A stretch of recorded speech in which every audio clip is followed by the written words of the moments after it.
proportionnalité, on l'utilise tous les jours. Pour faire la cuisine,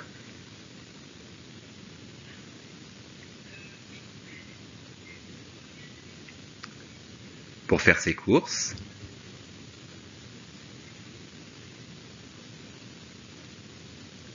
ou pour faire le plein de sa voiture à la pompe.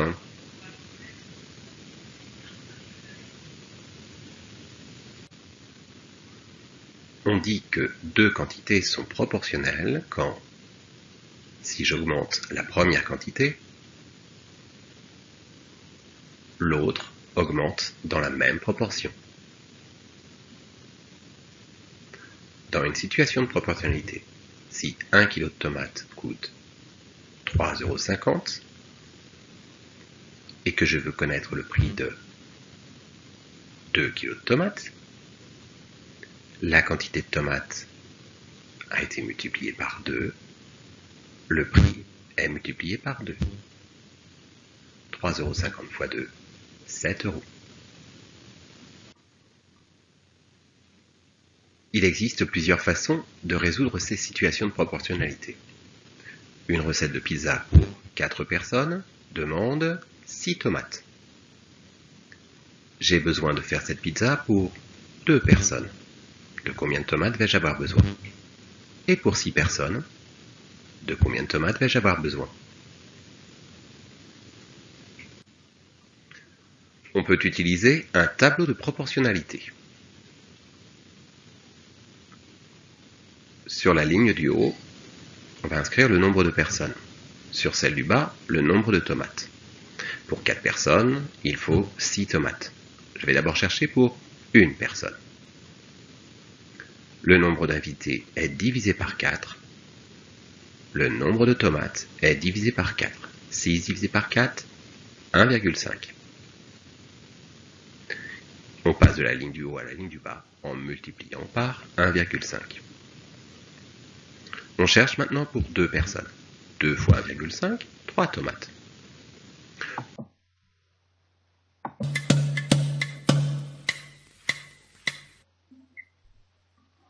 Il existe une autre méthode très efficace qui permet de résoudre des situations de proportionnalité.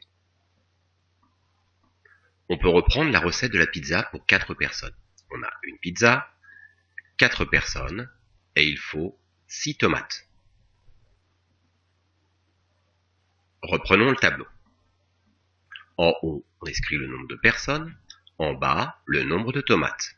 Pour 4 personnes, il faut 6 tomates, et pour 7 personnes,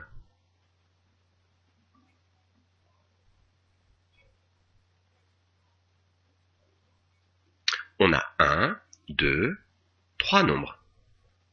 Cette méthode s'appelle la règle de 3. Entre ces 3 nombres, on peut tracer des flèches, 1, 2, qui forment une croix. On appelle cette méthode aussi le produit en croix.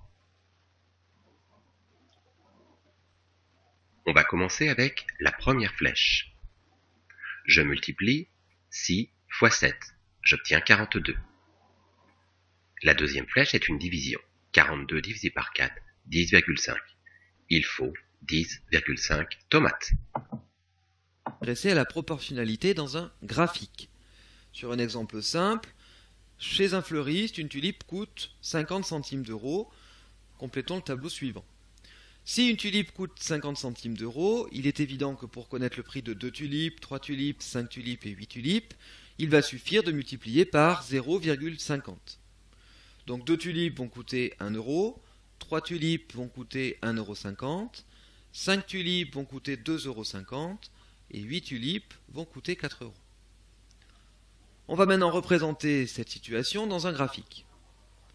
Sur l'axe des ordonnées, l'axe vertical, on va placer le prix en euros, qui dépend évidemment du nombre de tulipes achetées, qu'on va donc placer sur l'axe des abscisses, qui est l'axe horizontal.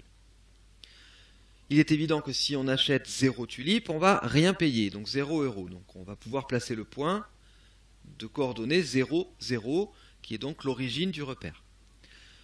Une tulipe coûte 50 centimes, donc une tulipe sur l'axe des abscisses correspond à 0,50 € sur l'axe des ordonnées. Voici le deuxième point.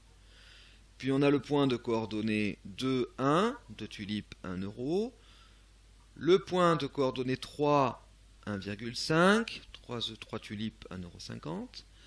On a le point de coordonnées 5, 2,5, 5 tulipes, 2,50 €. Et on a le point de coordonnées 8, 4, 8 tulipes, 4 euros.